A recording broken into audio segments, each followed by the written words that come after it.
temas de género siempre generan controversia, siempre producen controversia. Nos pueden hacer sentir incómodas, incómodos, enojados a veces en algunos momentos, no comprensible, de bueno, ¿y por qué estamos tocando este tema? O sea, esto ya está superado, estos problemas ya no se presentan ahora, etcétera.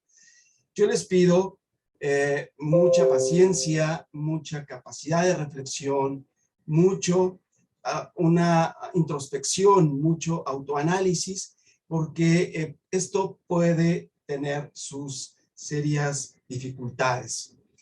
Por una parte, es cierto, hombres y mujeres somos diferentes. Algunas, por ejemplo, dentro de los feminismos, pensarían que se deberían de borrar las diferencias y todos deberíamos ser iguales en términos de derechos. Pero también se rescata el peso y la realidad que tiene las diferencias. Todas las personas somos diferentes, hombres y mujeres somos diferentes. Cuando uno toca estos temas, no pretende generalizar, pero sí señalar alguna tendencia, formas más o menos mucho más frecuentes de lo que pasa. Condiciones, no lo que me ocurre a mí, Salvador, sino lo que ocurre en una sociedad, lo que ocurre en México, lo que ocurre en el mundo. Yo puedo estar en un lugar de privilegio, pero no quiere decir que todas las personas de mi edad, de mi condición, etcétera, etcétera, van a estar en la misma situación de desventaja. También cuando aborda uno estos temas es importante señalar que no se trata de plantear debates en términos de buenas y malos, ¿no? Las buenas son las mujeres, los malos somos los hombres. No es por ahí la intención, sino es pensar en todo lo que hacemos en nuestra vida cotidiana que nos lleva a reproducir relaciones de inequidad, asimétricas, con las mujeres, con otros hombres, con los adultos, con los niños, con los abuelos, etcétera, etcétera. Entonces, una vez dicho esto, creo que podemos pues iniciar una reflexión mucho más concienzuda a este respecto. La siguiente, por favor, Marisa.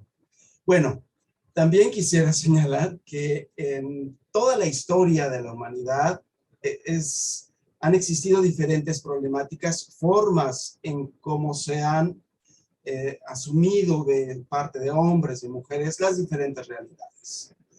Todo es dinámico, todo es cambiante, nada es ahistórico, todo es un proceso de cambio. En nuestra vida misma no somos la misma persona cuando se es un infante, cuando se es un adolescente, cuando se es un adulto joven, cuando se es un adulto mayor o ya cuando se está en la vejez. Siempre estamos en constante cambio. En ese sentido, en la historia también han existido diferentes formas de construcción de los géneros. Podemos irnos tan atrás como quieran, pero la idea es pensar en estas últimas transformaciones que han existido en las generaciones, por ejemplo, de sus abuelos, de sus padres, de ustedes, y cómo observan ustedes a la población más joven o a la niñez. ¿Cómo están viendo? ¿Cómo niñas, niños están reproduciendo o no estos patrones, estas normas de género? La siguiente, por favor. Entonces, hay de todo y ha existido de todo en la historia. La siguiente. Perdón, Marisa. Hay unas generaciones que se han tipificado como más machistas con relación a las más actuales, que se habla ahora de muchos conceptos que posiblemente ustedes ya los han escuchado por ahí. Dicen, ahora hay nuevas masculinidades. Otras personas dicen, no, no hay nuevas masculinidades. Hay nuevos machismos. Les llaman machismos light, o yo les llamo, por ejemplo, en términos de otras masculinidades que son reactivas a los cambios que están teniendo las mujeres y que obligan a los hombres a también a pensarse desde otro lugar, a tener otro tipo de prácticas, otro tipo de comportamientos. Entonces se habla, por ejemplo, de nuevas masculinidades. Yo digo, ¿cuáles son esas nuevas masculinidades? ¿En qué consisten? Se dice que hay hombres más sensibles. Sí, eso es algo muy importante. La conexión de los hombres con las emociones es un tema central. Me parece muy importante. Pero en automático, esto no genera cambios en términos de las relaciones de igualdad entre hombres y mujeres. Un hombre puede llorar, claro que sí puede llorar. Es sano que llore. Es importante que lo haga. Pero también es importante que así como es sensible, también pueda ser justo, equitativo, igualitario en las relaciones que establece con otros hombres, con otras mujeres. Entonces, digo, hay estas formas de machismo light, que ya no es el machismo tan rudo como veíamos, pero que sigue existiendo esta privilegio de los hombres, subordinación de las mujeres, etcétera. La siguiente, por favor, Marisa. Bueno, este es un meme que muestra así de, está incorrecto. Vean ustedes la percepción, ¿no? De la educación hacia la niñez, de la chancla de la mamá, ¿no? Eran los golpes, y eso llevaba a construir hombres profesionistas, serios, comprometidos, etcétera. Y la otra educación que es a la que estamos también apoyando y que se escuche, que debe de ser mucho más sensible, mucho más de comunicación y comprensión. A veces esto se entiende que va a formar a hombres no feministas, pero sí profeministas, hombres más sensibles, más comprometidos, etcétera.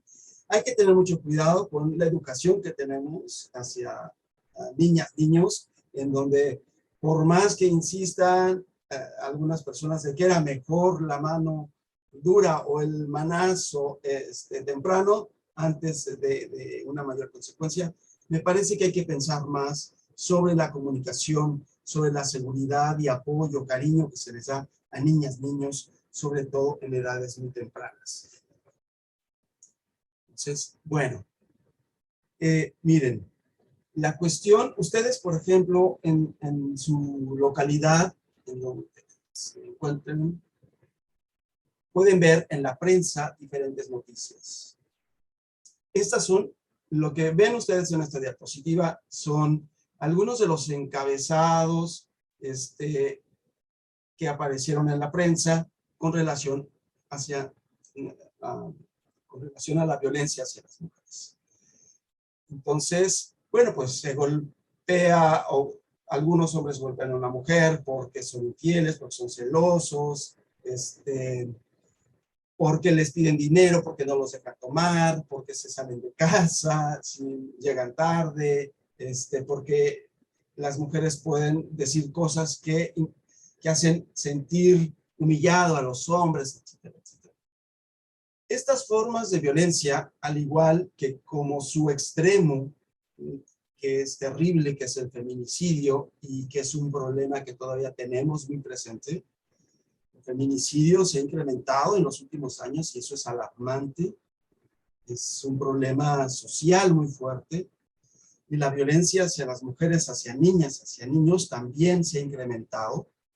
Entonces, pues es inaceptable, ¿no? La violencia física, la violencia psicológica, la violencia económica, la violencia patrimonial, la violencia sexual, que es un tema también sumamente sensible y que lo estamos viendo con los jóvenes que tienen conflicto con la ley, lo estamos viendo en las escuelas, lo estamos viendo en la calle, lo estamos viendo con las amistades, etcétera.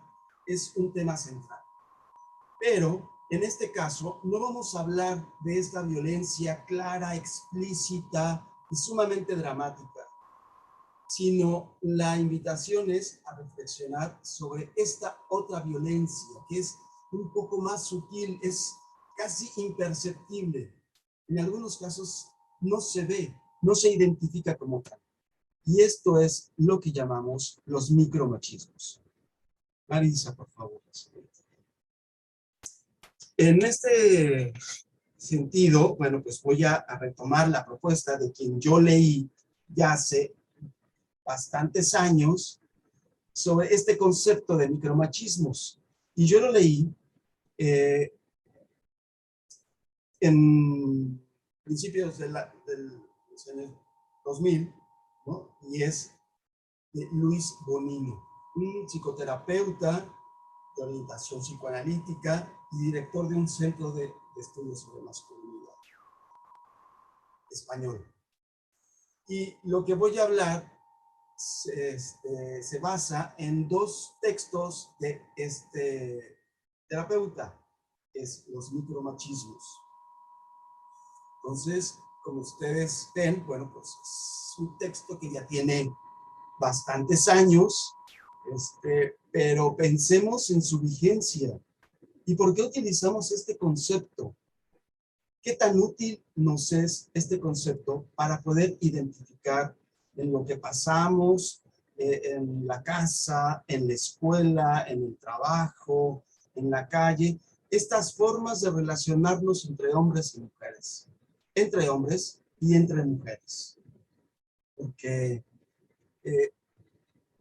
el género, si bien es un binarismo casi excluyente, ¿no? De lo masculino, lo femenino, pero en realidad hombres y mujeres compartimos ambos elementos, y hombres y mujeres, al construirnos como tal, cuando alguien se construye como varón o que se construye como mujer trans, como hombre trans, estamos reproduciendo el sexismo producto de esta construcción de género.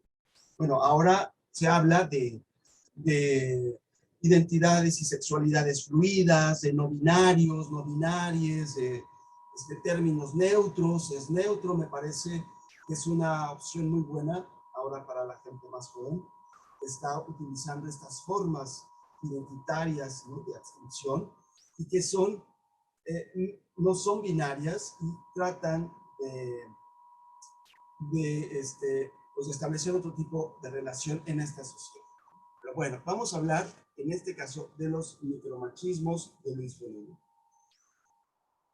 Marisa, la siguiente, por favor. Esta es. No, la anterior. Esta es. A ver, y me voy a permitir leerlo tal cual. ¿Qué son los micromachismos? Son estrategias que se emplean, particularmente por los hombres, aquellos hombres que están en situación de mayor ventaja, de mayor privilegio. Se les llama pues una masculinidad hegemónica o una masculinidad dominante. Aquellos hombres a los que se consideran hombres sin cuestionamiento, ¿no?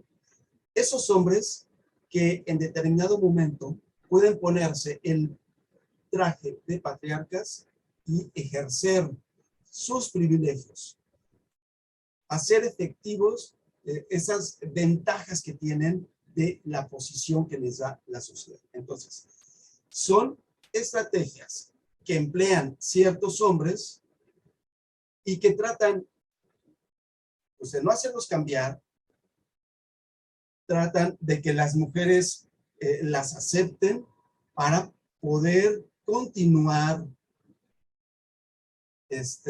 imponiéndose, ocultar sus privilegios o sus ventajas con relación a las mujeres, y dice aquí, y mantener esa complicidad con otros hombres.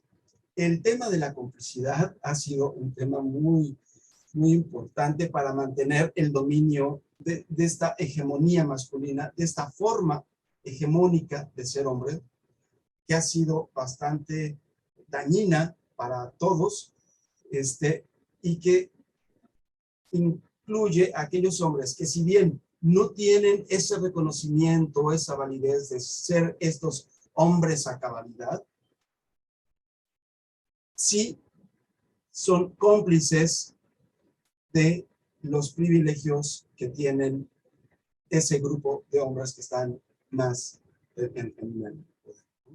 Entonces, ser cómplice también es, pues es delicado. No hay que ser cómplices de nada, mucho menos de estas cosas, ¿no? De justicia. Marisa, pasamos a la siguiente, por favor. Entonces, estos micromachismos son hábitos de funcionamiento frente a las mujeres de forma automática, sin reflexión alguna. Es decir, pasan como por el subconsciente. No son estrategias a veces muy planeadas, claramente establecidas por los hombres, sino que son cosas como que no se identifican. Y esto es algo muy cierto en términos de que en la cotidianidad, en nuestros hábitos cotidianos, pues establecemos toda una serie a veces de violencias, de formas pues no lo más adecuadas de relación y pues no son pensadas. Por ejemplo, decir, eres la oveja negra de la familia. Ay, jole. Pues antes lo decíamos mucho, pero ahora nos dicen, no, eso es racismo. ¿Por qué estás diciendo que ser la oveja negra de la familia es malo? Estamos señalando el color y relacionando el color negro con lo malo. Entonces, estas cosas que las vivimos como en la cotidianidad, que para nosotros no tiene ninguna mala intención, sí estamos reproduciendo un orden social que deja en desventaja o en estigma a ciertas personas.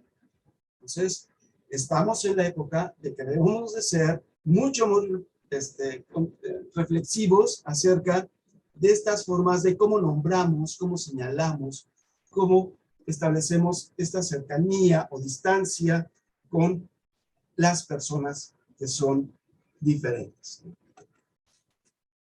Y bueno, estos hábitos, estas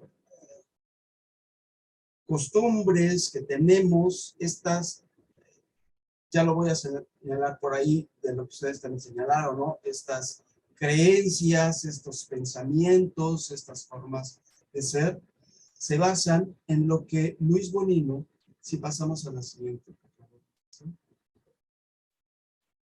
Habla sobre la norma hegemónica de género. ¿Y qué es la norma hegemónica de género? Pues son creencias matrices, son creencias que la gente tenemos, que esta construcción es una construcción que lleva años y que está en la cultura. Son cosas que obtenemos de la cultura. Y que estas creencias se constituyen o llegan a ser como normas, como un deber ser. Los hombres debemos de ser protectores de las mujeres.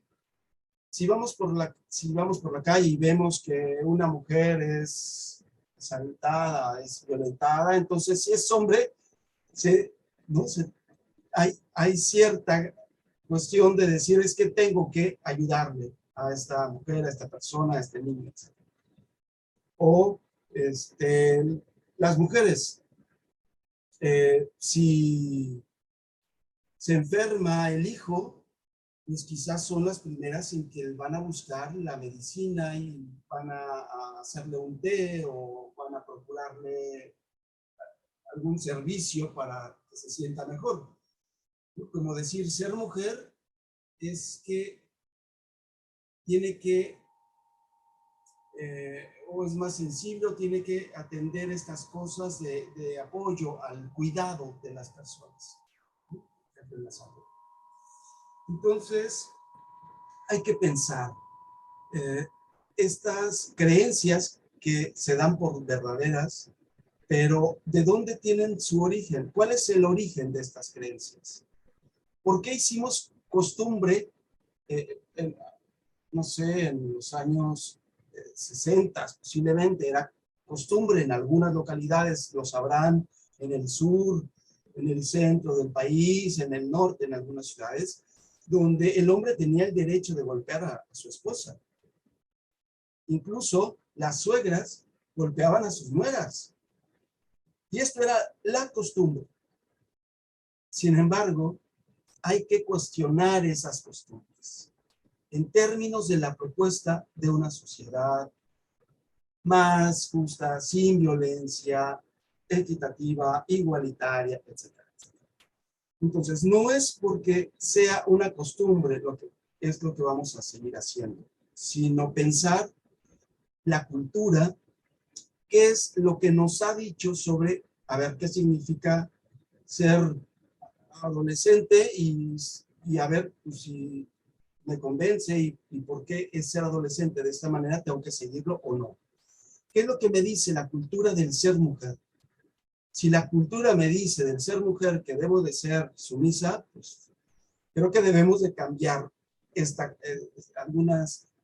algunos aspectos de la cultura que no nos lleva a una sociedad más justa.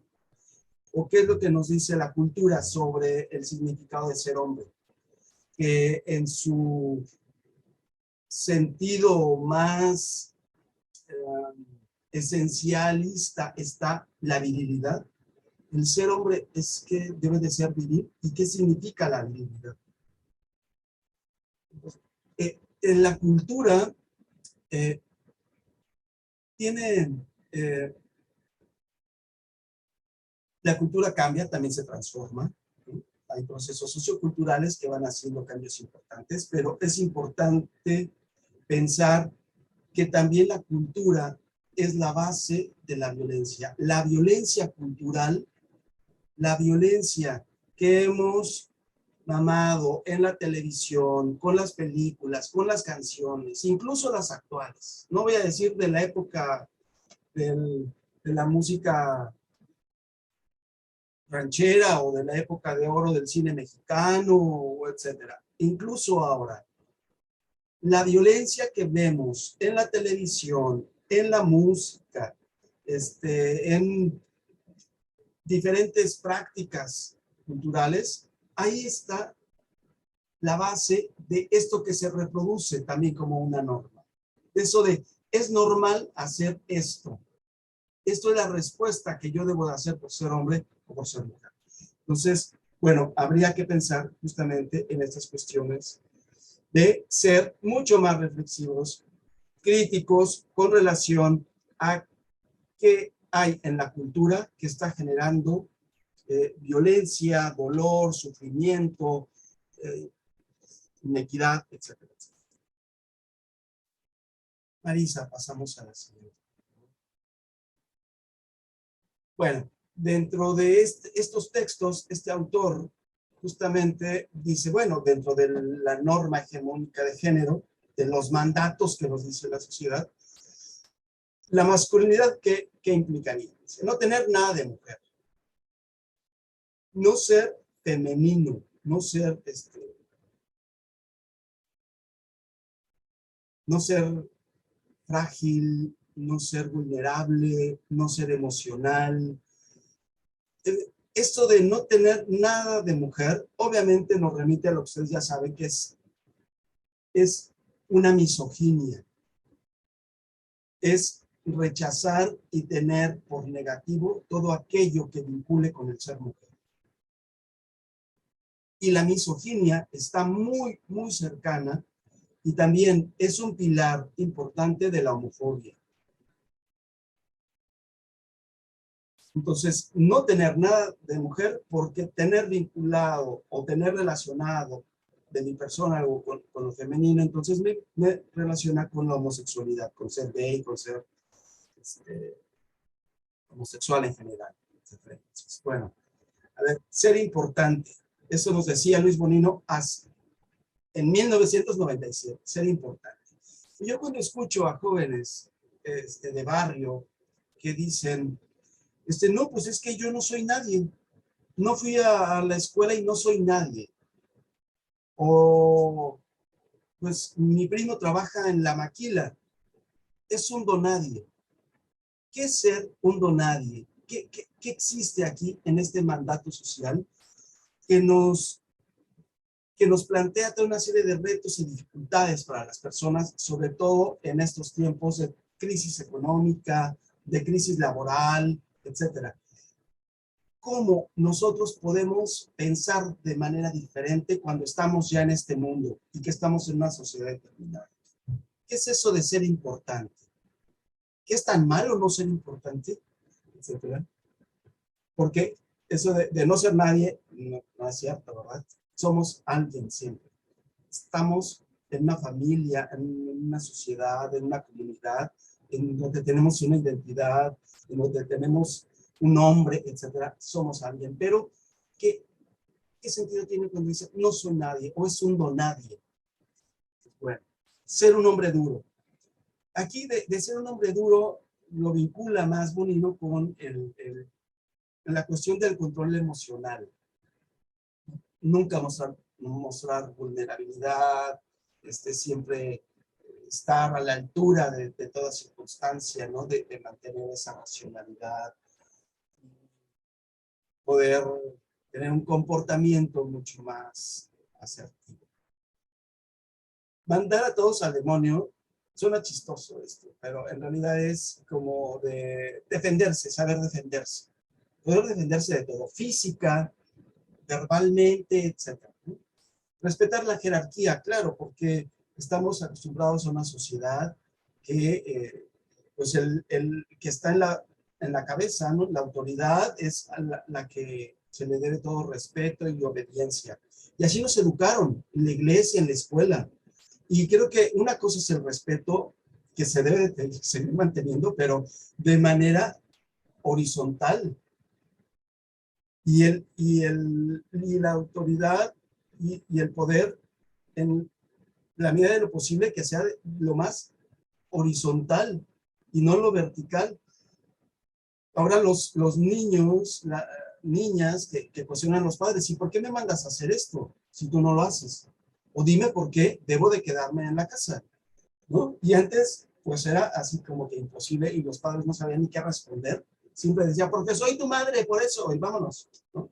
Pues ahora nos exige otro tipo de cosas. Una forma de relación mucho más horizontal, pero respetar la jerarquía tenía que ver con esa forma.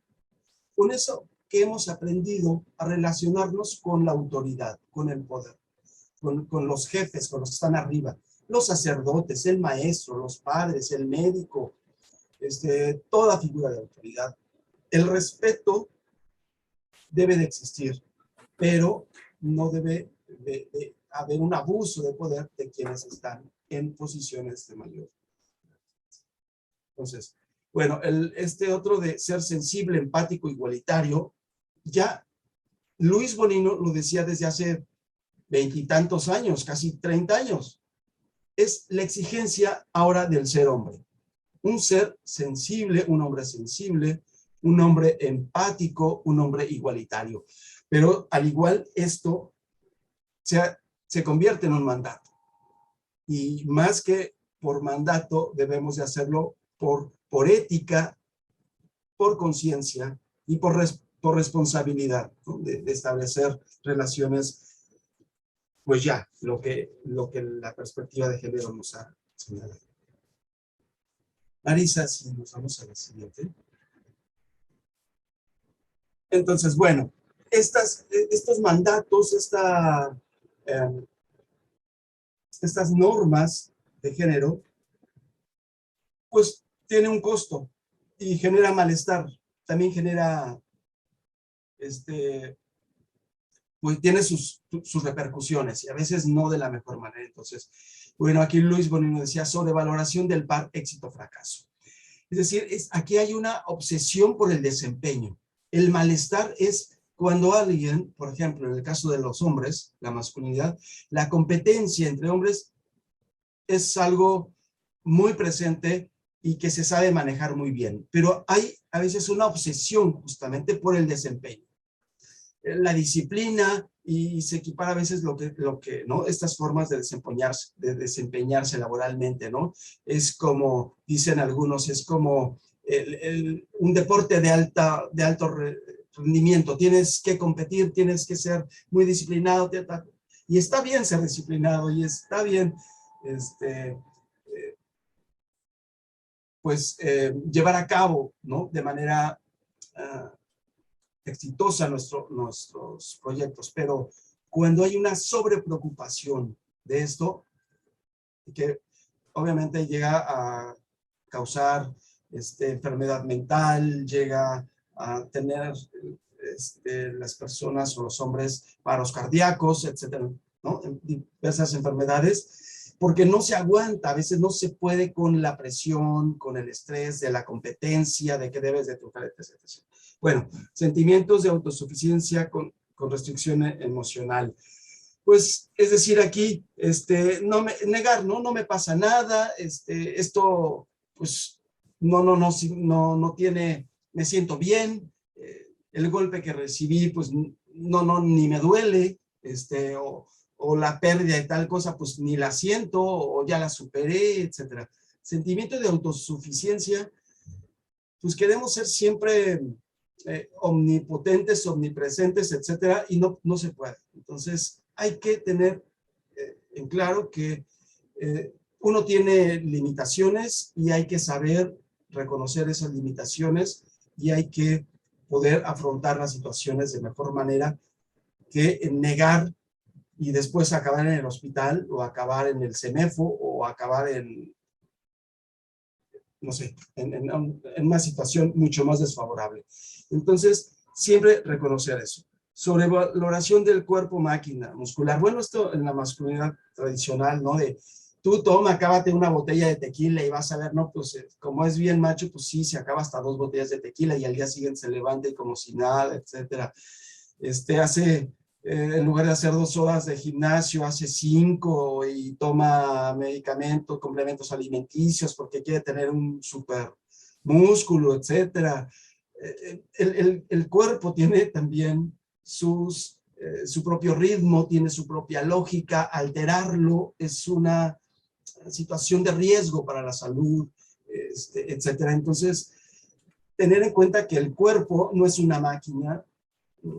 Entonces, que se debe de tener también una relación muy cercana con el cuerpo para poder identificar cuando hay una molestia, cuando debemos recurrir a una visita médica, cuando ya no puedo cargar un peso más grande, etcétera, etcétera, ¿no? Entonces, no tener esta sobrevaloración. Y hipermasculinidades compensatorias, ¿no? Aquellos que son hipermasculinos, ¿no? Que les preocupa mucho tanto su aspecto, su voz, su comportamiento, etcétera, porque quieren mostrar algo, quizá compensando inseguridades, compensando otras cosas que podemos considerarse deficiencias, etcétera. Entonces, cuando hay, por ejemplo, una cuestión de temeridad, ¿no? Estas masculinidades temerarias o la hipersexualización, ¿no? Seres, hombre que siempre está conquistando, o estos hombres que conquistan a jovencitas, sería una hipermasculinidad compensatoria. O sea, ¿por qué con jovencitas y por qué no con una? Digo, está bien, vamos, o sea, en la cuestión del amor y esto hay mucha variedad, pero también hay personas que lo hacen de manera mucho más estratégica por el privilegio, ¿no? De hombres ya muy maduros buscarse mujeres muy jóvenes y con este tipo de cosas. Bueno, pues la homofobia es otra consecuencia también del sexismo, es otra consecuencia de esta norma de género, que no es que les impida tener relaciones o amor entre géneros, entre personas del mismo sexo, etcétera. No, sino es sentirse mal por ello o sentir ganas de ser más sensible con un compañero también heterosexual y no poder abrazarlo o tener siempre que estar dando un golpe para poder expresar un afecto. O sea, la homofobia no es necesariamente el miedo hacia la homosexualidad o hacia los homosexuales, sino también la misma imposibilidad de los hombres para establecer un vínculo emocional,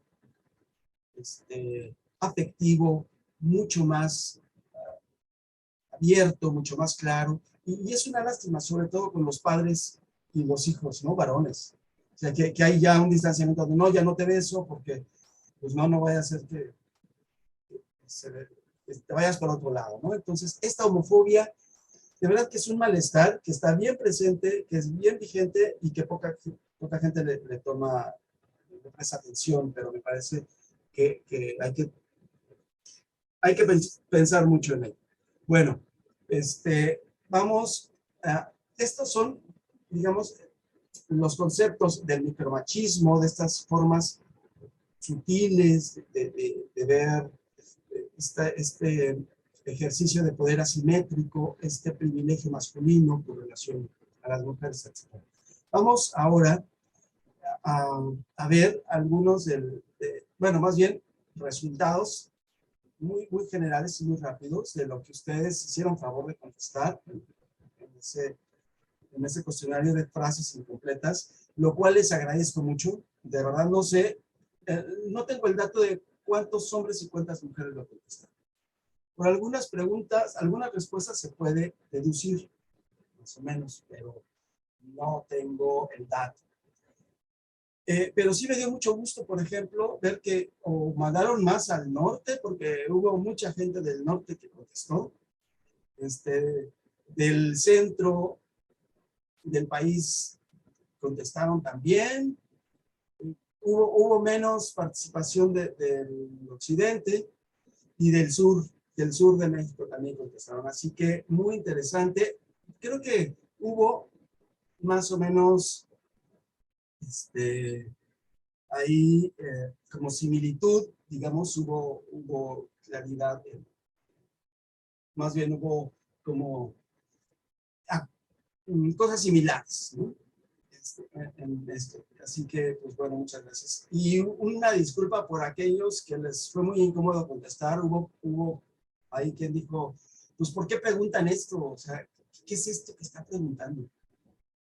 Como que no causó malestar. Bueno, no era la intención causar malestar, sino simplemente tener un panorama y poder dialogar con ustedes a raíz de estas cuestiones que vamos a ir observando y vamos a ir señalando, vamos a ir comentando. Ustedes pueden, y lo están haciendo, pueden hacer observaciones, preguntas, etcétera, ahí por el chat. Bueno, en este cuestionario, la primera era, en el trabajo, las dificultades de las mujeres con los hombres. ¿Qué dificultades tienen las mujeres en el ámbito laboral? Y pocas personas pusieron, son igualitarias. No hay diferencia entre hombres y mujeres en el ámbito laboral. Sin embargo, un mayor porcentaje de personas puso que son desiguales, que hay violencias, hay acoso laboral, no se reconoce el trabajo igual de un hombre y una mujer, hay acoso sexual y podríamos decir hostigamiento sexual también. Ya hay, todavía sigue habiendo el trabajo y hay discriminación porque eres indígena, porque eres una persona LGBT, porque eres una persona de piel oscura, porque, etc. Entonces, hay desigualdades. Todavía no estamos al 100. Hay personas, fíjense, en todo lo que son las respuestas. Vamos a ver que sí, efectivamente, no se puede generalizar, pero hay tendencias. Miren, les voy a poner un caso. Juan Gabriel, un cantante, música popular mexicana, muy reconocido, muy bueno, muy querido en Ciudad Juárez, por hombres y por mujeres. Se quiere mucho a Juan Gabriel, pero Juan Gabriel y lo que representaba en términos de verlo como un hombre homosexual o etcétera,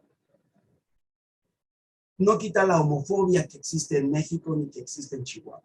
Juan Gabriel podía tener muy buena posición económica, social, buen trato, mucha gente que le quería, sí, pero hay cosas que no cambia al resto de la población. Es decir, el caso de Juan, Pedro o María no cambia la situación estructural de que viven las personas. Hay mujeres que tienen dinero, que son profesionistas, que son blancas, pero hay mujeres que son indígenas, que son jóvenes, que son pobres, que no fueron a la escuela, y no va a ser la misma violencia que va a sufrir una a la que va a sufrir otra. Entonces, sí, efectivamente, puede haber relaciones igualitarias, qué bueno que las hay, qué bueno que hay esos espacios laborales donde se da, pero no en todos los casos, en términos de una tendencia en nuestro país. La siguiente, por favor.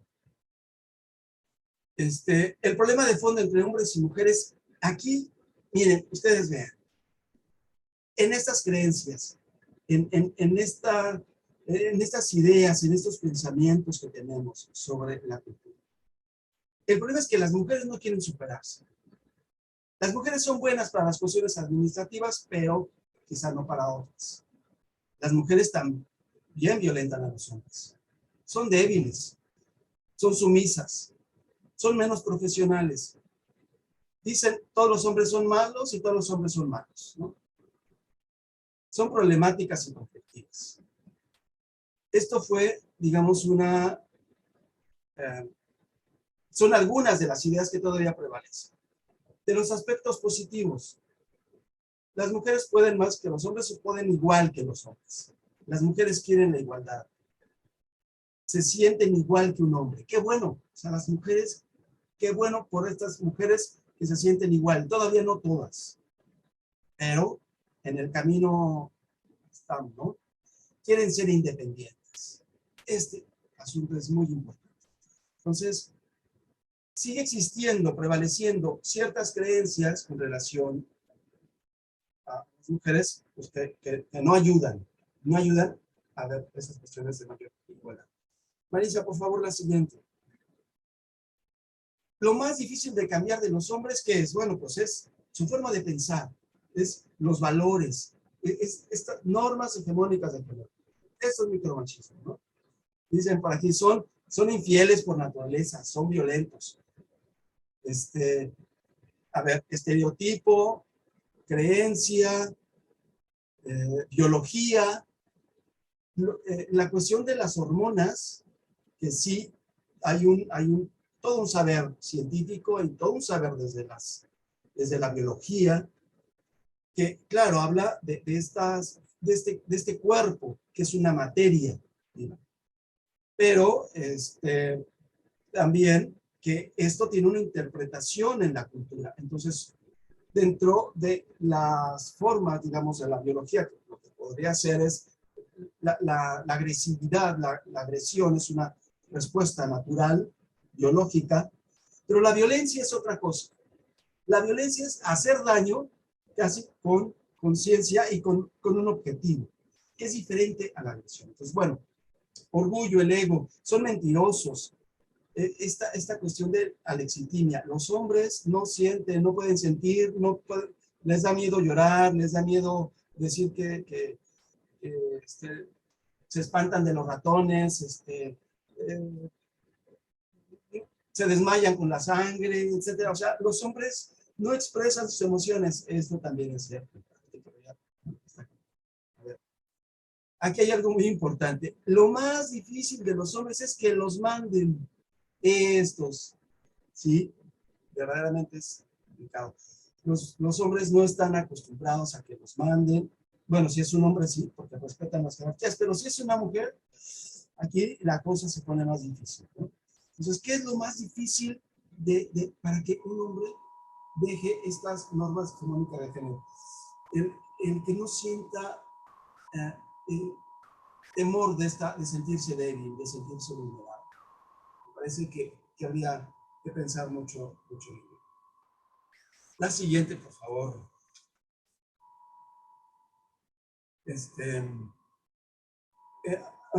Lo que más le ofende a un hombre, lo que más ofende a un hombre sobre su hombre es de que dependa de una mujer. Quizá eso es lo que estuvo más presente. Que la competencia la lleva con hombres, pero competencia con mujeres no. No, eso le ofende mucho a un hombre, competir con una mujer. Con un hombre está habituado, pero con una mujer es mucho más trabajo. Y que dependa de ella es quizá algo que le puede ofender mucho. La virilidad, le ofende mucho la infidelidad de la mujer, ¿no? Que la mujer sea autónoma en cuanto a su cuerpo, su sexualidad. Y otra cosa es que lo feminicen. Claro, porque cuando un hombre, ¿qué decíamos de la cultura, no? Esto de poner los cuernos, la cuestión, ¿no? De la infidelidad femenina era casi como feminizar al hombre.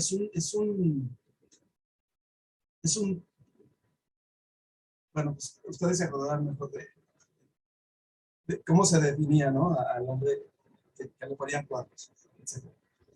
Y otra cosa es que también cuando un hombre no tiene trabajo, no tiene dinero, no tiene ingresos, no tiene dinero y no tiene razón, pierde toda autoridad. Esta cuestión que le daba su seguridad, ¿no? De bueno, pues el hombre estaba acostumbrado a tener dinero, compraba.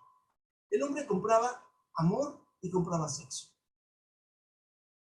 Si no era por el dinero, por la razón. Cuando ya no hay dinero, ni hay razón única que sostenga el poder de un hombre con relación a sobajar a otras personas, a las mujeres, entonces es que perdió todo. Y esto quizás es una de las cosas más fuertes para los hombres. La siguiente, por favor. El problema de las mujeres y el feminismo. Fíjense que aquí, más o menos como que fue, pues hubo de todo, casi un 50 y un 50. Hubo personas que daban por hecho de que las mujeres y el feminismo son estas féminas radicales, extremistas, anarquistas, vengativas, etcétera, que generan violencia, etcétera, y que obviamente se percibe como mal, como negativo. Que son machistas, misóginas, hembristas. Sí, y también las hay, porque el sexismo no hace solamente hombres machos, también hace mujeres machas, ¿no? O sea, el machismo, como está presente en la cultura, también las mujeres reproducen estas formas de relacionarse con los hombres. No todas, como no se puede generalizar, ¿no?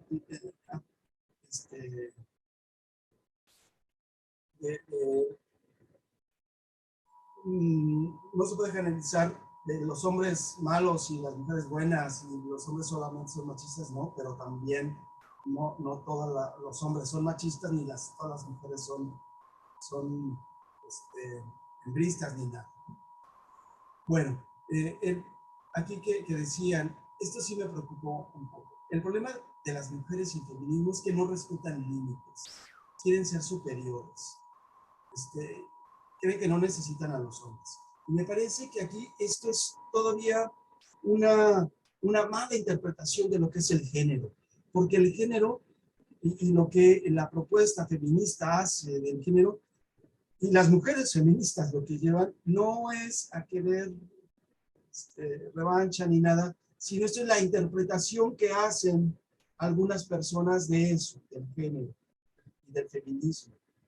Pero esto es desinformación. Esto es no saber, no leer bien y con detenimiento cuál es la propuesta, qué se está haciendo. Aquí lo que se recomienda es leer más, informarse más, porque creo que no se está comprendiendo. La siguiente, por favor. Uno de los obstáculos más grandes para los hombres y las mujeres, obviamente se sale en primer lugar lo sociocultural. las creencias, los valores, la ideología, los estereotipos. Y puso por ahí alguien el rapero. Y dije, qué simpático, exactamente.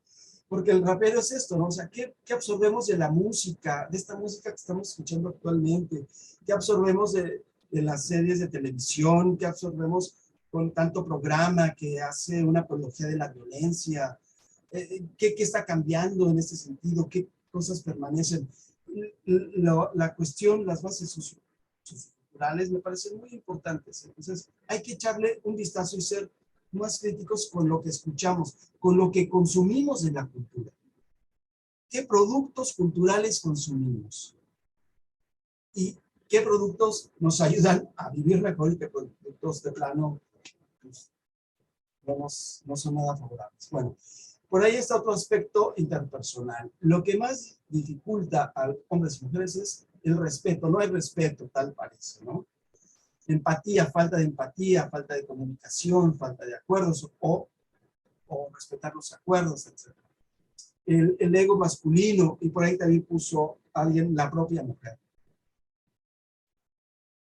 Bueno, también el propio hombre, habrá que ser justos. Bueno, y otro asunto que también sale en este cuestionario es que otro obstáculo son las leyes, es la corrupción que hay, es el desinterés del Estado. Y esto es bien importante, porque ustedes saben, pero vamos a señalarlo nuevamente, que el problema no es individual, no es el ego de Salvador o el ego de Pedro o el ego de Juan, sino que existe una sociedad en donde hay leyes, hay instituciones sociales, hay instituciones gubernamentales, hay actores gubernamentales, hay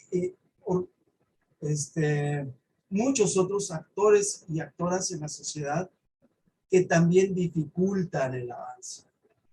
Entonces tenemos que ver, que mirar a las instituciones, tenemos que ver qué hay en la estructura y no solamente en lo que siente una persona, Juan, Pedro o quien sea, sino si yo tengo derechos, ¿qué ley me protege? ¿Qué ley hace que se respeten? ¿Qué ley garantiza? Etcétera.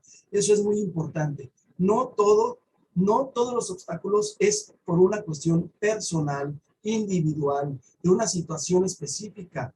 Son qué recursos tenemos en lo social, en lo institucional, que nos lleven a verdaderamente lograr una mayor igualdad. La siguiente.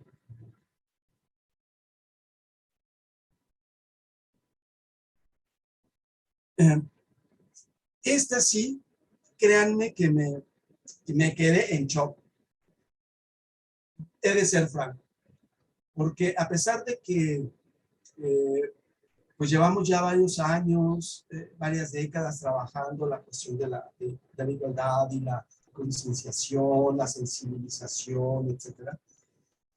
Ver esto, ver que todavía existen estas creencias, creo que no ayudan a lograr un mayor beneficio para hombres y para mujeres. Entonces, para que una mujer no sea violentada en la calle, ¿qué necesita? Que no haya hombres enfermos. Terapia para los hombres. Que controlen sus impulsos los hombres. Que no existan los hombres. Híjole, mira, puede haber terapia. No para todos, no para todos, pero sí para algunos privilegiados. Las leyes que puedan hacer que los hombres pues, sepan las consecuencias y actúen, pero que no existan los hombres, me parece que ya eso es una base posible. Se acabaría con la humanidad, ¿no? Y como no se trata este asunto de buenos ni malos, porque obviamente hombres y mujeres, hombres, tenemos hermanas, madres, tías, esposas, hijas, etcétera. Las mujeres tienen padres, tienen esposos, tienen hijos, tienen hermanos. No es de hacer división ni de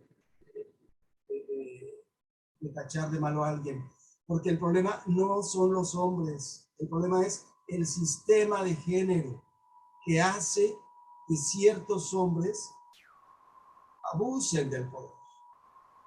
Es un abuso del poder que está institucionalizado, pero no podemos acabar. un problema con nuestra razonamiento.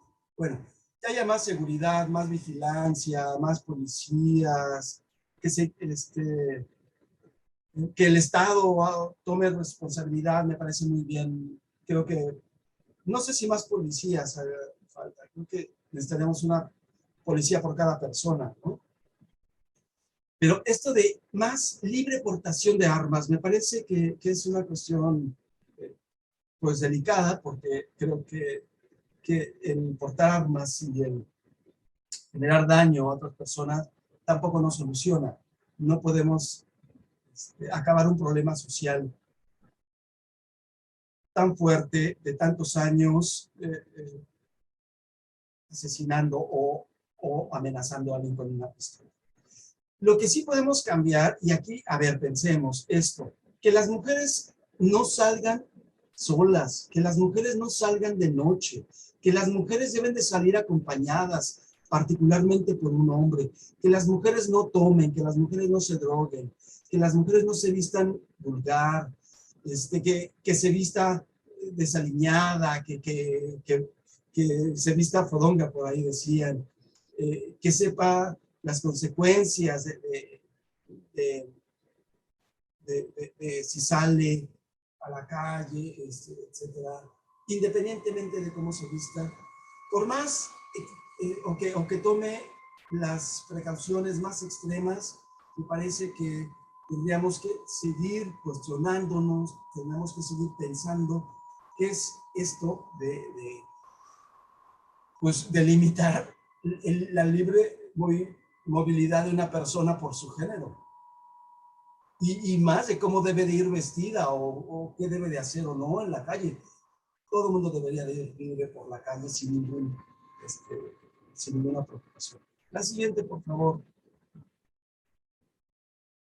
La idea de que ahora las mujeres quieren vengarse de los hombres. Bueno, ya vimos que no, pero fíjense aquí lo que me gustó es que la gran mayoría piensa que esto de que las mujeres quieren vengarse ahora de los hombres es incorrecta, es falsa, es errónea, es ridícula, es tonta.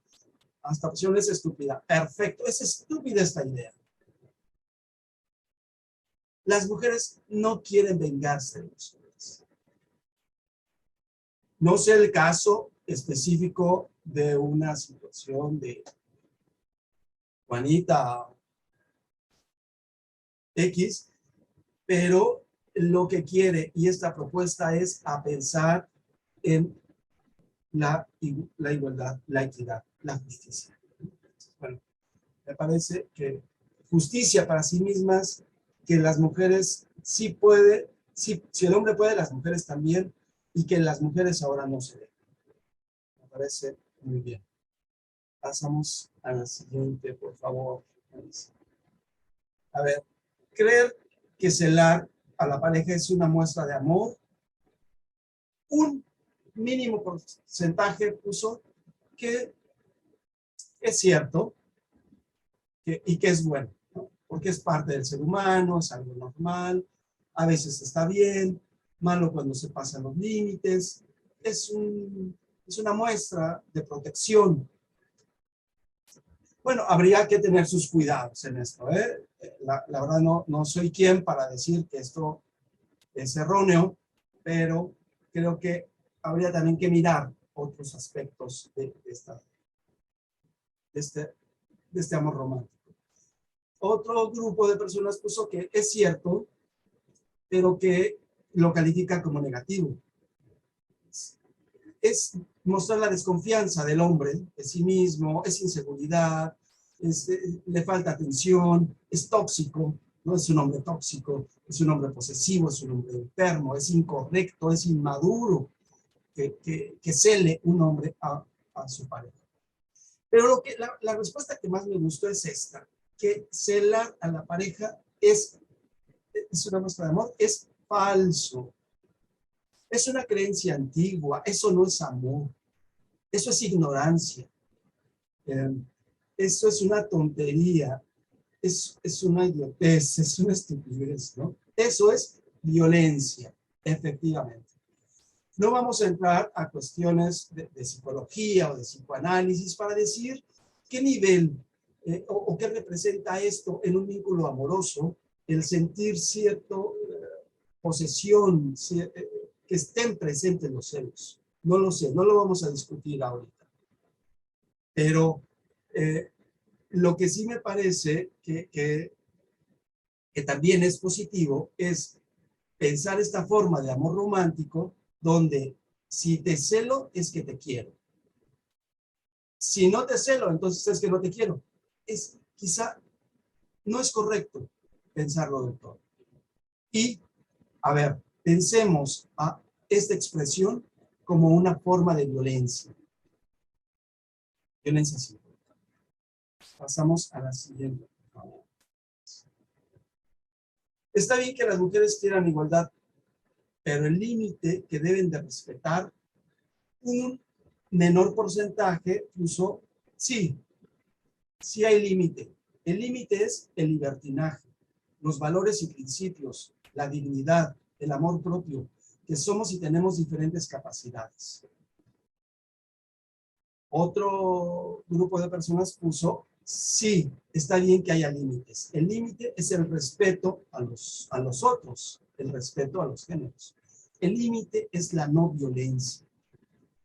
El límite es la no venganza.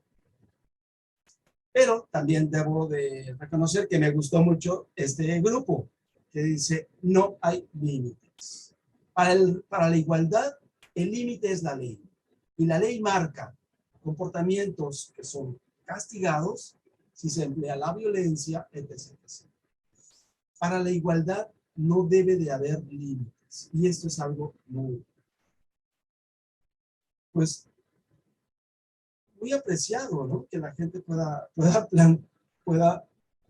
poner esto, se proponga esto. No hay límites para la igualdad.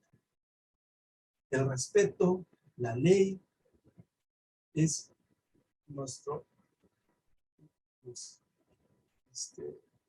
el derecho a los respeto a los otros. Bueno, estos son algunos de las cosas que ustedes contestaron. Muchas gracias y nos da una idea, y si ustedes pueden ver, hay todavía algunas creencias, algunas ideas que tenemos que quizá valga la pena repensar. Pensemos en algunas de esas, ¿no? Eso va a ser como una tarea para ustedes. Bueno, vamos, ¿cómo andamos de tiempo, Manisa, Juan Carlos? ¿Me pueden decir, por favor? Sí, tenemos todavía 33 minutos. Ok, muy bien. Entonces, vamos a ver, ¿cuáles son algunos de estos micromachismos que nos propone Luis Bonino? A ver, ok, machismos. Nos dice, estos micromachismos, estas formas de ejercer este poder, este control que casi no se ve. A ver, unos son los utilitarios. Dice, los utilitarios son aprovecharse de los comportamientos tradicionales, ¿no? Domésticos. Si se vive en pareja o se vive en la casa, pues, no sé, se enfermó la abuelita, ¿quién la va a cuidar? A ver, ¿quién se queda a cuidarla? ¿Quién dice? O la mamá. ¿Quién dice? No, pues está en el hospital. ¿Quién la cuida? No, pues es que se va a sentir mejor con la mujer, ¿no? Si es su hija, se va a sentir más cómodo porque es de mujer a mujer. Entonces, quizá puede ser más adecuado el acompañamiento de otra mujer.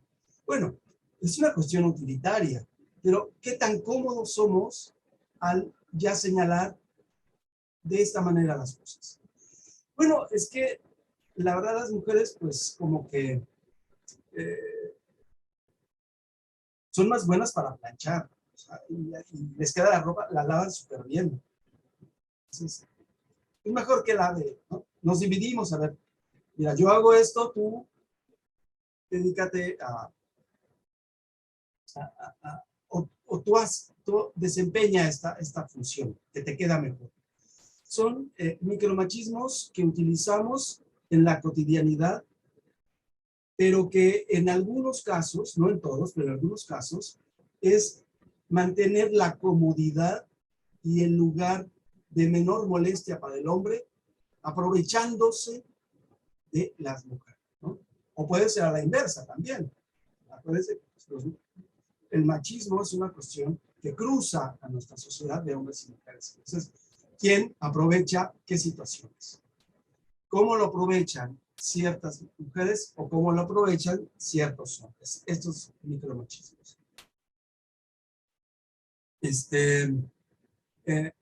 Dice aquí los encubiertos. Ocultar el propósito de imponer las razones propias. O sea, a través de la razón masculina, justificar, explicar, ¿no? Dar toda una teoría. No, mira, es que lo correcto es esto, claro. Lo mejor que hagamos es esto. Entonces, es imponer una idea a través de razonamientos, de justificaciones, para hacerle ver a la pareja que eso es lo más racional. Eso es ser racional, ¿no? Entonces, bueno, puede ser un machismo encubierto. De crisis,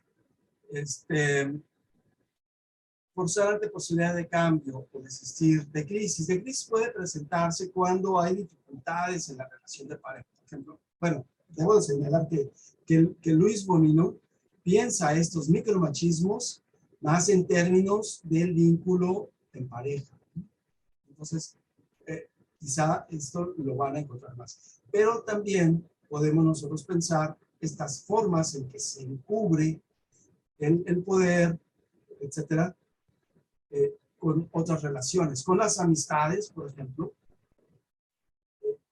con las hermanas, con las amigas, con otros hombres, etc. Entonces, de crisis lo relacionan cuando pues hay dificultades, están pasando por un momento difícil en las relaciones de pareja y aquí los hombres aprovechan esa situación un poco para zafarse de alguna responsabilidad, o por ejemplo cuando queda sin empleo, los hombres, o sea, no sé si se desaparece por un tiempo, si se aísla, si dice no quiero hablar, me siento mal, y es una forma sí comprensible de una afectación en términos psicológicos, pero también puede ser una estrategia de aislamiento y de resistir, ¿no? Ante una crisis para no cambiar. Y los coercitivos, dicen ahí, los coercitivos pueden ser más que una fuerza física, porque ya vimos que hay la violencia física, así explícita, pero estos micromachismos son como más sutiles, etc. Entonces aquí hay como una fuerza que se emplea más de término psicológico, simbólico, de términos morales. Entonces, aquí pues se recurre a estas formas pues de la moral cristiana o la moral católica, de cuestiones de chantaje mucho más fuertes, ¿no? De manipulación emocional más fuerte. Entonces, bueno, son algunos de los micromachismos. Vamos a ver, Juan Carlos, tenemos por ahí algunas preguntas. Miren, yo quisiera que ustedes pensaran en cuáles serían los micromachismos que pudieran identificar, uno al menos, en ustedes. ¿Qué micromachismo utiliza? De manera muy sutil, así como no queriendo la cosa, pero finalmente hago lo que yo quiero. Hombres y mujeres. Una vez identificado ese micromachismo, ¿cuál es la creencia que respalda este micromachismo? ¿Qué pasa si no se cumple? ¿Qué estaré yo faltando a esta norma, a este deber ser, si no cumplo con ese micromachismo? Entonces, a ver, yo creo que aquí todas y todos tenemos casos de la vida real, muy cotidianos que se presentan. ¿Qué es lo que más incomoda? Y que a veces no es la violencia explícita, clara, sino, es una forma en que quieres que haga lo que tú quieres, ¿no? ¿Qué han identificado en sus relaciones de pareja, de amistad, con hombres, con mujeres, con las hermanas, con los hermanos, con los padres, etcétera, de estos micromachismos?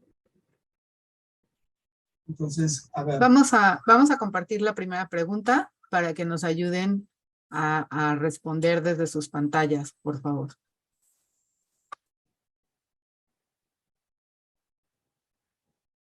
Vamos a dejar la pregunta un minuto para que nos ayuden a contestar.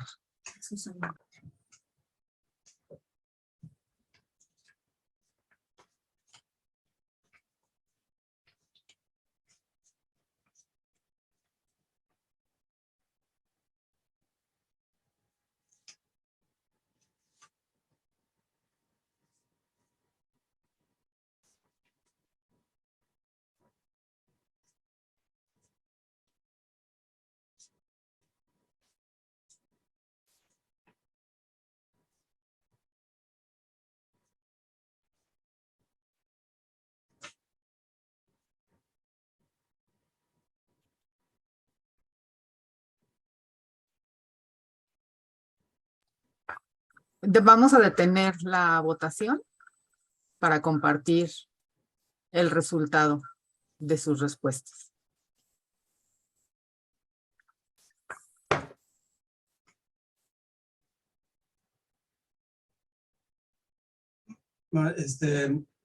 comentamos ahorita una ¿Sí? por una. Sí, yo creo que sí. Ok, muy bien. Miren qué interesante. Yo creo que este tipo de ejercicio, cuando uno es sincero consigo mismo, puede ayudarnos mejor, porque una de las dificultades para identificar justamente los micromachismos, pues es esta negación o esta proyección de decir, pues lo tienen los otros, pero yo no, etcétera. O de decir, bueno, pues yo ya sé los derechos de las mujeres y de los hombres y también estoy a favor de la igualdad, pero pues sí lo sé, pero ¿cómo se siente? ¿Cómo se lleva a cabo en la práctica? ¿No? Entonces, cuando sucede esto, decimos, ¿qué voy a hacer para cambiar? ¿No? Entonces, por ejemplo, todavía hay quien sí piensa que puede levantarse a lavar los platos. Fíjense que yo lo he hecho en algunas situaciones y no me han dejado. En otras sí, pero uno se siente a veces incómodo híjole, yo hombre, y pues me levanto, porque además, ¿será correcto lo que estoy haciendo de yo proponerme para lavar los platos cuando hay mujeres aquí? O me voy a ver muy mal. ¿Qué es lo que pasa? Pero yo creo que es una cuestión de mucho analizar, ¿no? Los vínculos que cada quien tiene, en qué entorno está, etcétera, pero creo que esto daría pautas para una igualdad o equidad. Es decir, el trabajo doméstico no es que el hombre se porte bien y le ayude, y el hombre que es sensible y se da cuenta que ella trabaja y que regresa a casa cansada, también lava el baño. No, es que lavar el baño, lavarse la ropa es responsabilidad de cada persona, hombre y mujer. No es colaboro, no es estoy de buenas y soy un hombre bien democrático y bien buena onda que yo me pongo a trapear los fines de semana. No, es tu obligación, porque ahí vives, ensucias ese piso, usas ese piso. No es ayuda, es responsabilidad, es parte de tu responsabilidad, ¿no? Sí, a ver, pasamos con la siguiente. A ver. Vamos a la siguiente pregunta, bueno, a la siguiente votación. Vamos a dejar un minuto también para que nos ayuden a contestar en sus pantallas.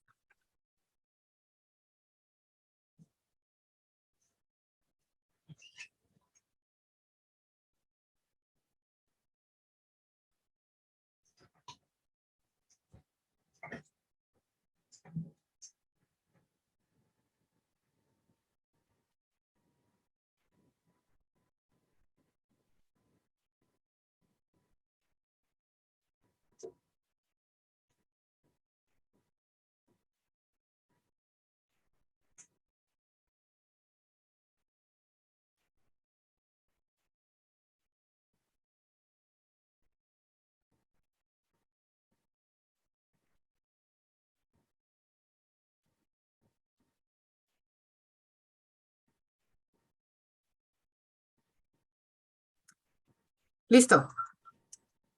Detenemos la votación. Bien. Siempre sí nos han dicho efectivamente que la razón es un mejor recurso que la emoción. Es una forma, fíjense, desde desde la época moderna, la cuestión de la razón ha marcado en la historia de la humanidad. Tener este valor tan alto a la razón, me parece que ha tenido y tiene su lugar y su importancia. Pero también desde otros pensamientos, desde otras posturas en la ciencia, incluso en la generación de conocimiento, se habla de otras formas de conocimiento, otras formas más sensibles, más de estar en contacto con lo emocional. Y dentro de la academia, dentro de los que trabajamos en universidades, por ejemplo, se habla de todo el pensamiento decolonial, toda la propuesta de las mujeres feministas, indígenas, defensoras de territorio, como, ahorita no recuerdo el nombre de esta mujer guatemalteca, un pensamiento y una propuesta de ver el mundo de manera diferente, de decir, tenemos que tener en cuenta a todos los seres sintientes, ¿no? Entonces, nunca pensar, o más bien nunca manejarnos exclusivamente por la razón, sino hablan del sentir pensar. El sentir pensar, nunca estar en desconexión con los sentimientos. Entonces, yo creo que tener un balance me parece muy importante. Es decir, sí, la razón tiene su lugar, pero no está del todo peleada con la emoción. Entonces, el sentir pensar es una forma que nos permite ver el mundo, ver nuestras relaciones, ver nuestro trabajo desde otro lugar. Yo sé que es un ejercicio difícil, porque esto no se cambia solamente con crear. Estos cambios no son solamente por la información que obtengo y que ya sé que debe de ser así. No, estos cambios pasan por el cuerpo, pasan por la propia emoción, pasan por el propio sentir. Entonces, hay que considerar esto, ¿no? La siguiente, por favor, Max. Bien, vamos a compartir la tercera pregunta para que puedan votar.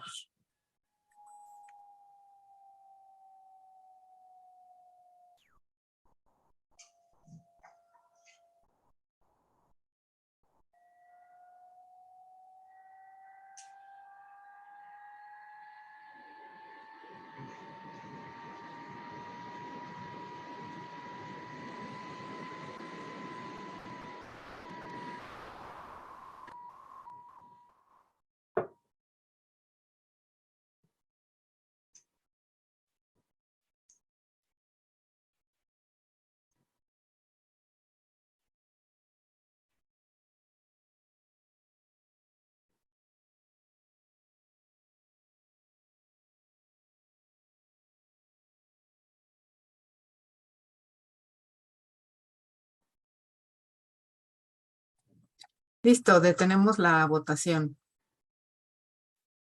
Muy bien, vamos a ver. Me molesta que mi novia o esposa quiera que le esté diciendo que la quiero o que se ve bonita.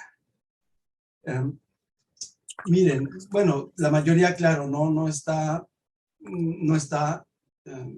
a favor, digamos, o viendo como que sea positivo eh, la molestia de los hombres de tener que decirlo, pero mi pregunta es, ¿efectivamente los hombres expresan o dicen a la pareja este tipo digamos, de demanda? ¿Qué tanto existe esta tendencia en la sociedad en general? Quizá ustedes sean unas personas muy sensibles y efectivamente no cause conflicto decirle a la pareja te quiero,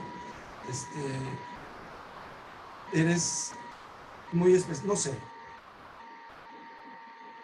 expresar o reafirmar el amor, el compromiso, etcétera, la confianza, pero en algunos casos la cuestión de los sentimientos, del manejo de los sentimientos, en el caso de los hombres, es una cuestión estratégica para también, así como las mujeres, también los hombres manipular. Es decir, para los hombres para algunos hombres es complicado o se sienten vulnerados cuando abren o expresan su verdadero sentir o lo que podría pensar es un verdadero sentir. Porque sienten que las mujeres se aprovechan de ese estado de vulnerabilidad y si, por ejemplo, hablan de cosas muy íntimas, de lo que podríamos decir muy íntimas, entonces después van a hacer cosas que van a ser usadas en su contra, ¿no? Se sienten como muy expuestos a las condiciones de las mujeres, ¿no? Muy expuestos a esta demanda. ¿Por qué? Porque esta imagen de vulnerabilidad también a las mujeres les destruye el ideal de un hombre seguro, firme, fuerte, ¿no? Invulnerable. Y hay algunas mujeres que prefieren este tipo de hombres, hay otras mujeres que no, claramente, pero sigue siendo como un punto importante en las formas de relación de las parejas, ¿no? Digo de las parejas, pero puede ser otra relación. El asunto de los sentimientos, el manejo estratégico de los sentimientos. De los hombres simplemente de pues mostrar silencio, decir, no, pues ¿por qué me estás preguntando? Ya sabes que si te quiero, si estoy aquí, es porque te quiero, si no, ya no estuviera, ¿no? Cosas por el estilo. ¿Cuándo utilizamos estos recursos? ¿Qué palabras empleamos? ¿Cómo lo decimos? ¿Qué intención tenemos de decirlo? Yo creo que en esto, del manejo de las emociones y el empleo que hacemos para establecer relaciones, es algo que debemos de pensar, siempre pensar, porque no está, yo creo que no está superado este asunto, ¿no? Entonces, creo que es un buen punto para ir viendo los núcleos duros de la masculinidad. Si queremos hablar de nuevas masculinidades, de otras masculinidades, ahora sí, de otras masculinidades, primero tendríamos que tener superado la cuestión del poder, la vulnerabilidad, la emocionalidad, la homofobia. O sea, si no tenemos superados estos aspectos, difícilmente podemos hablar de nuevas masculinidades. En toda la historia han existido hombres muy sensibles, hombres muy respetuosos, hombres muy justos y equitativos con las mujeres. No creo que sea la generalidad en la historia, pero sí creo que han existido. Como lo existen ahora. Pero también creo que han existido hombres muy violentos que antes utilizaban la fuerza bruta, siguen utilizando la fuerza bruta y siguen existiendo ahora, y que eso es lo importante para cambiar. Entonces, ¿qué propuesta es para cambiar esta masculinidad que algunos le llaman tóxica? Yo no utilizo el concepto tóxico porque, para decirlo de manera cotidiana, sí, pero creo que no nos explica mucho cuando a todos le llamamos tóxico. Es un jefe tóxico, es una pareja tóxica, es un maestro tóxico, todo es tóxico, entonces no nos explica nada. Tenemos que utilizar otros conceptos que nos permitan sí identificar cosas mucho más específicas. Entonces, bueno, yo creo que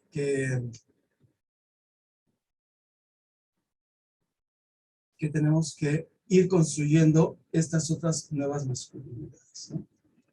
Pasamos a la siguiente, por favor, Marisa, la siguiente diapositiva, donde pues vienen los efectos, y bueno, pues los efectos y los malestares que son muy similares a los que ya vimos anteriormente, pero que sí tiene implicaciones en la salud física, mental de los hombres, en su capacidad de lucidez, en las cuestiones de autoestima, de autoimagen, etcétera, de seguridad o de inseguridad, ¿no? Sentimientos de incompetencia o ese malestar emocional difuso que a veces no sabemos qué es. ¿Qué tengo? ¿Depresión? ¿Qué tengo? ¿Estoy irritable? ¿Estoy enojado? ¿Estoy deprimido? ¿Qué tengo? O sea, me llevo mal, no me entienden o no entiendo a mi alrededor, o no me entienden o no entiendo, o ambos. Es una falta de comprensión de qué es lo que está pasando en nuestras relaciones interpersonales. ¿Qué está pasando en nuestro ámbito laboral, en nuestra carrera profesional, etcétera?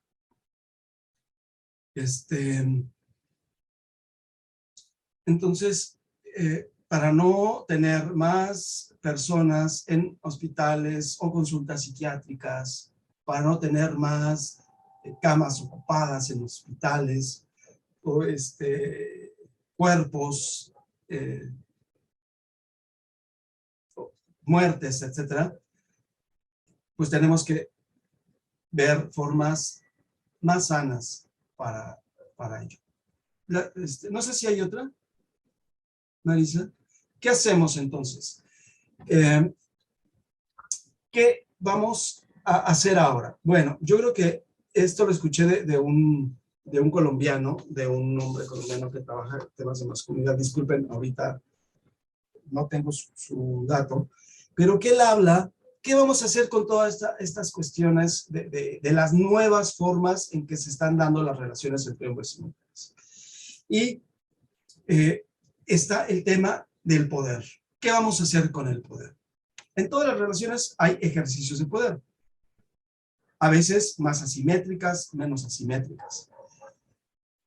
Lo que proponen es cómo nos responsabilizamos de este ejercicio de poder, es decir, la corresponsabilidad del poder. Cómo tú y yo, o tú y los otros, nos corresponsabilizamos de la forma en cómo manejamos estas formas de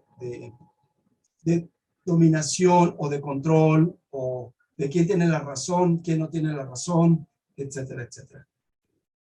Esto me parece muy importante, porque yo creo que apela a una cuestión ética más que a una cuestión moral. No una cuestión moral de estás mal y te va a castigar quien tú creas que te va a castigar. No, es qué efectos tiene el que hagas o no hagas algo. Si actúas, ¿qué consecuencia tiene esa actuación? Responsabilizarse por esa consecuencia. No actúas, también tiene consecuencia. El hecho de que alguien decida no actuar, también es una manera de respuesta. Y también eso tiene consecuencias. Entonces, yo pensaría que apelar a una cuestión ética es mucho más benéfica para una corresponsabilidad del poder. Y también hay otras cosas que se señalan para una mejor, pues ya, transformación en lo que estamos pensando yo diría no solamente nuevas masculinidades, sino nuevas también feminidades, es la cuestión del cuidado. Bueno, la cuestión del cuidado, sí, que es los hombres y nuestra responsabilidad con nuestro propia, pues sí, deber con nuestra alimentación, nuestro trabajo, nuestro aseo, ¿no? Lavarnos nuestra ropa, nuestra alimentación, hacernos de comer, etcétera. Y que tiene que ver una parte en lo doméstico, en el trabajo doméstico, pero otra parte tiene que ver también con el cuidado hacia los otros, hacia las otras. ¿Cómo cuidamos y participamos en la enfermedad en el bienestar de las otras personas, niñas, niños, abuelas, abuelos, padres, etcétera. ¿Cómo contribuimos? ¿Quién ayuda con qué? ¿Cómo colaboramos con estas cuestiones de atención, ¿no? El cuidado. Porque antes la tarea de cuidados estaba dada solamente a las mujeres. Ahora estamos en una situación en que los cuidados debemos de pensarlos hombres y mujeres de igual manera. La responsabilidad con los cuidados, ¿no? Y la responsabilidad con, y el tema, obviamente, que requiere la atención al cuerpo y las emociones. El cuerpo y las emociones van juntas. Están ahí. Cuerpo y emoción es por donde debe de procesarse algunas de las ideas que hoy hemos comentado, pero que si no pasan por el cuerpo y por la emoción, las vamos a tener solamente de manera de idea, muy racional, muy cognitiva, pero no en términos de una práctica efectiva en nuestra cotidianidad. Entonces, es pensar esto, cómo pasa por el cuerpo y cómo pasa por la emoción. Y bueno, seguramente ustedes tienen mejores respuestas de decir cómo hacemos unas nuevas masculinidades.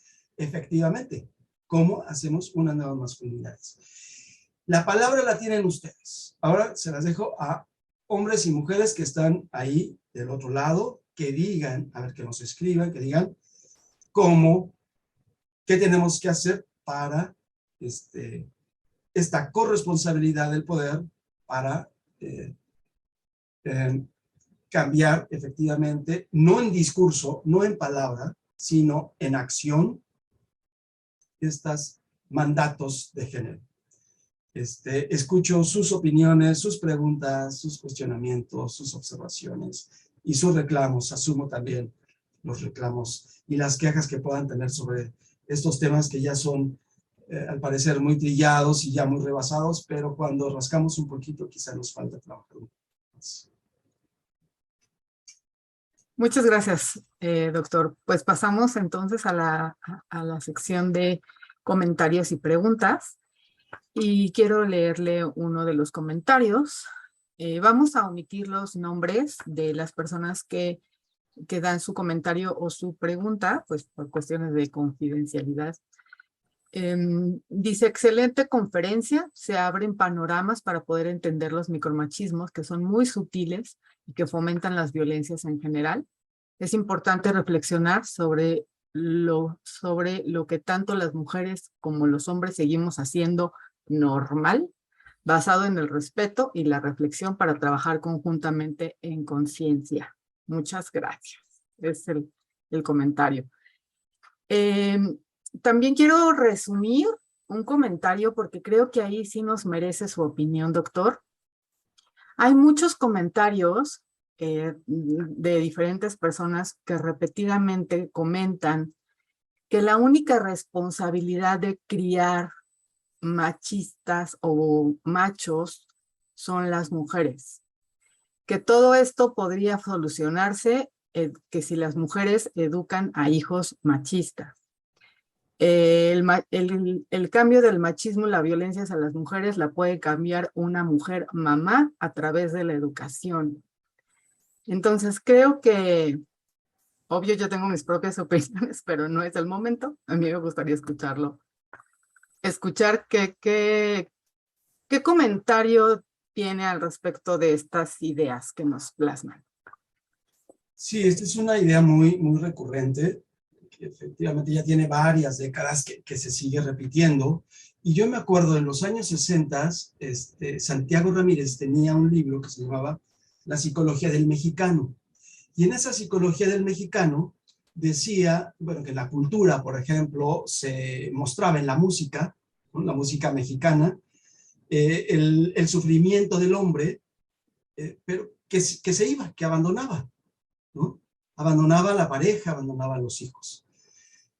Y es interesante ver cómo, sí, efectivamente, en algunos casos lamentables, la crianza de los hijos, el padre prefiere abandonar, ¿no? Se va, en otras, viene una separación de pareja, se van, etcétera. y pareciera que la mujer es la única responsable de la sociedad o de la cultura machista en nuestra sociedad. Pero en realidad es que estamos siendo también ahí muy misóginos, ¿no? O sea, la responsable de su condición es la mujer. O sea, que ni se queje. Vivimos en una sociedad machista porque la mujer es machista. No, el hombre también es machista y el hombre educa con presencia o con ausencia. Cuando no está el hombre criando a sus hijos cercano, afectiva, económica, moralmente, etcétera, el padre educa. Aunque no esté, antes los padres trabajaban, los hombres, ¿no? Su rol de proveedores era, salían de la casa a las 6 de la mañana y llegaban a las 8 de la noche y con los hijos pues casi ni se veían, había muy poco contacto. Los padres estaban ausentes físicamente, emocionalmente, y los padres educaban. Y educaban bajo las normas también del machismo.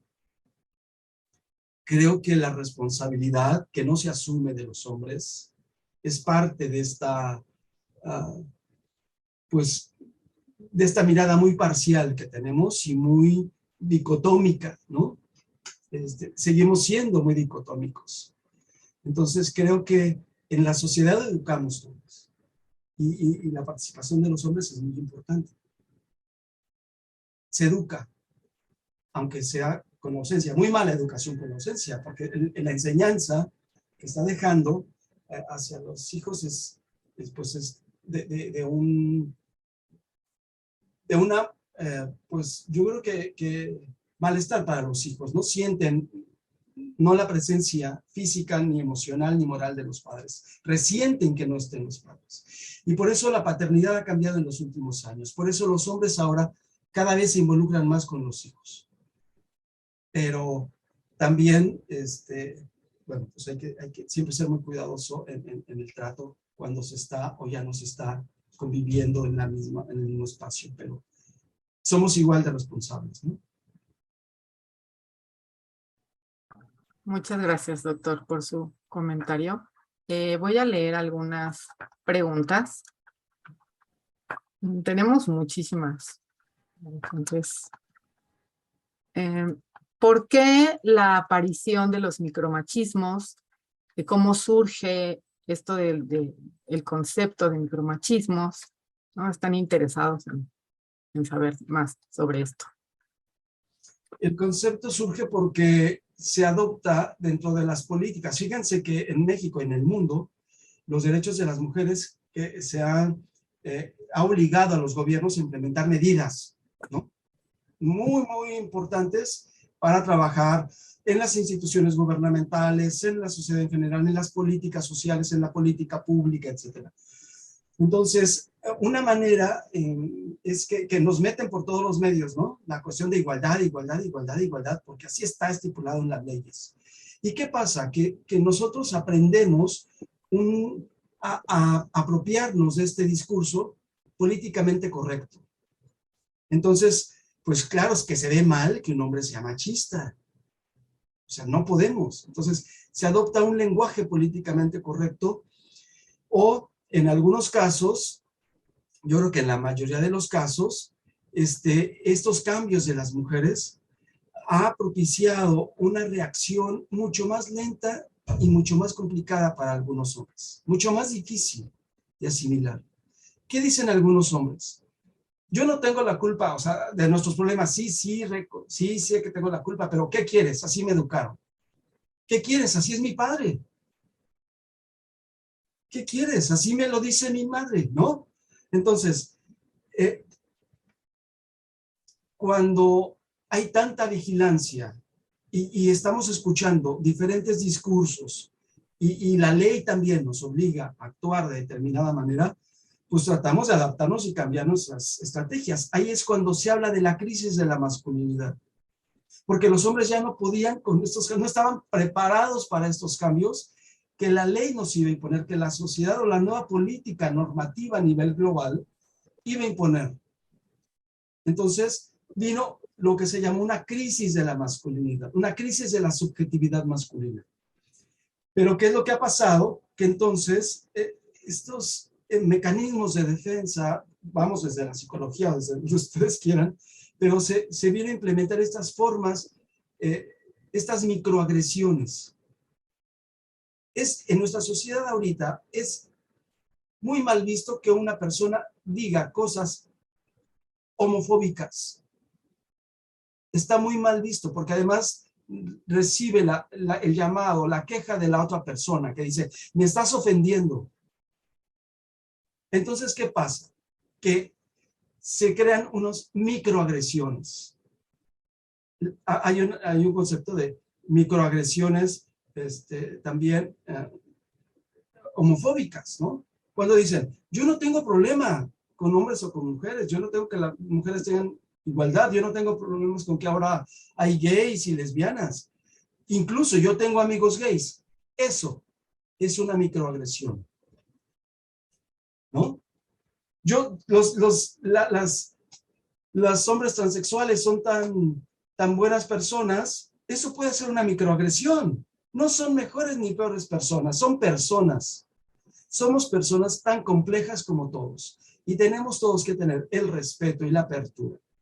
Pero ante este nivel de vigilancia, ante el discurso, entonces surgen otras formas que tratan de, a veces consciente, a veces no consciente, de velar un poquito, de ocultar un poquito, de disimular un poquito, pero siguen siendo agresiones racistas, clasistas, sexistas, homofóbicas, transfóbicas, etc. Entonces cada vez estamos más presionados por diferentes aspectos a cuidar nuestro trato y nuestra relación de igualdad y equidad con toda persona. Tenemos 3 minutos nada más para dar respuesta a esta última pregunta, que me parece muy interesante. ¿Por qué hablar del machismo como micromachismo?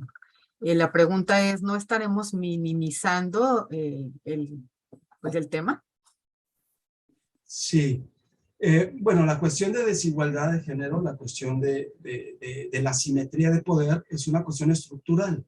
Es una cuestión que pasa por formas en cómo están ahora funcionando las grandes empresas transnacionales, la cuestión del capitalismo, por ahí ya lo decían también alguien de nuestro auditorio, que lo puso ahí en su cuestionario, ¿no? La cuestión de este capitalismo voraz que está llevando, pues, está perjudicando a la gran mayoría de la población, ¿no? Los niveles de pobreza, desempleo, etcétera. Son cuestiones de estructura. También el género es una cuestión de estructura. Y ante estos cambios y estos retos que vamos enfrentando en la sociedad, pues nos obligan a implementar lo que decía esas políticas.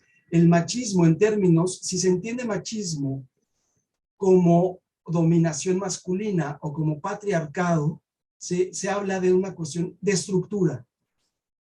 Y estas formas en cómo se expresan estas violencias en espacios o en relaciones muy, muy micro, entonces hablamos no de esas grandes causas que nos llevan a la desigualdad y al sufrimiento humano, sino estamos hablando de esas pequeñas situaciones cotidianas que vivimos de cara a cara, día a día, con cada y una de las personas que nos topamos. Estas formas donde marcamos rechazo, marcamos diferencia, marcamos desigualdad, ahí están esos micromachismos, ¿no? Este nivel de práctica, de ejercicio y de análisis.